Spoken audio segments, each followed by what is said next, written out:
Барлығыңызға сәлем, сіздермен Айгерім.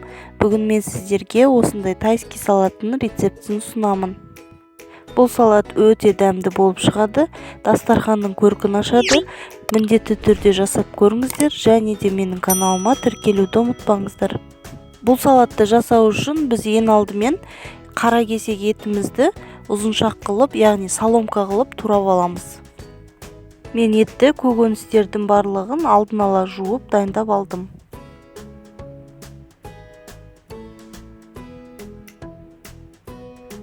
Міне етімізді тура осылай біраз жуандау қылып тураймыз. Енді осы туралған етіміздің үстіне суық құямыз, бір шай қасық тұз саламыз да мөлшермен 1 сағаттай газда пісіріп аламыз. Енді етіміз піскенше біз көкөністерімізді турап дайындап қоямыз. Ең алдымен тәтті бұрышымызды тураймыз. Тәтті бұрышымызды осылай жіңішке қылмай, сәл жуандау қылып қиғашынан тураймыз.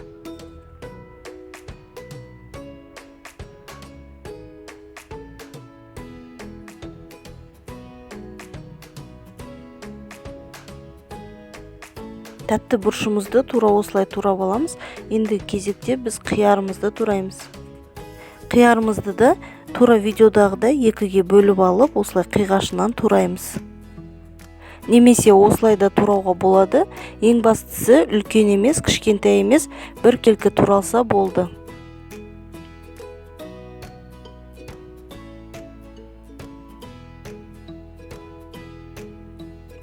Міне қиярларымыздың барлығын тура осылай турап аламыз.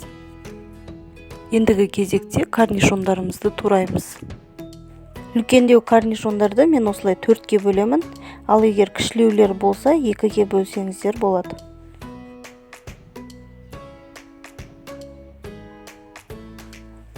Корнишондарымызды да тура видеодағыдай осылай турап аламыз. Ендігі кезекте біз қызанағымызды тураймыз. Қызанақты 4-ке бөліп аламыз да ортасын алып тастаймыз. Себебі ортасындағы суы салатқа шығып кетеді.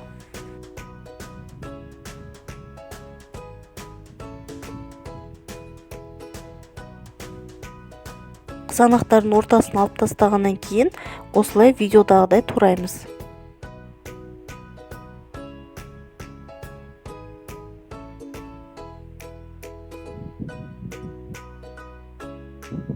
Ендігі кезекте біз көк шөптерімізді турап дайындап қоямыз.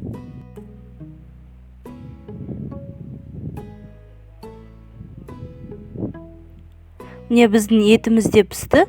Етті енді судан сүзіп аламыз. Енді табаға май құямыз да жаңағы туралған тәтті бұрышымызды бір қуырып аламыз. Тәтті бұрышымызды көп қуырмаймыз, мөлшермен 2-3 минут қуырсақ жеткілікті. Және де осы бұрышымыздың үстіне біз тұз себеміз. Міне біздің тәтті бұрышымыз тура осылай қуырылу керек. Енді сүзгімен осылай сүзіп аламыз. Ендігі кезекте осы майға біз қиярымызды бір араластырып қуырып аламыз. Қиярды да көп қуырмаймыз, мөлшермен 1-2 минут осылай араластырып алсақ жеткілікті.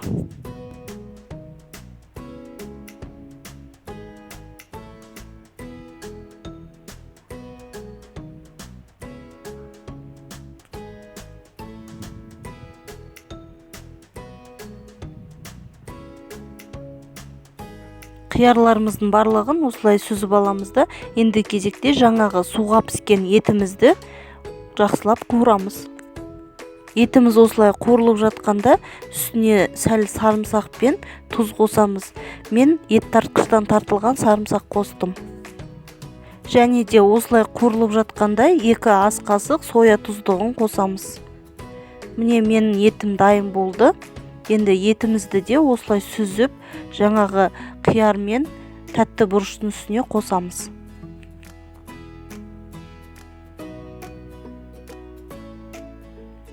Енді жаңағы туралған корнишонымызды қосамыз, қызанағымызды қосамыз. Және де көк шөптерімізді қосамыз. Және де сәл ғана тұз қосамыз. Тұзды мен аздап қана қосып жатырмын. Енді осының барлығын араластырып, әдемі қылып осылай дастарханға қоямыз. соя тұздығын мен 2 ас қасық қана қостым. Сіздер өз қалауларыңыз бойынша 3 қасық 4 қасыққа дейін қоса берсеңіздер болады.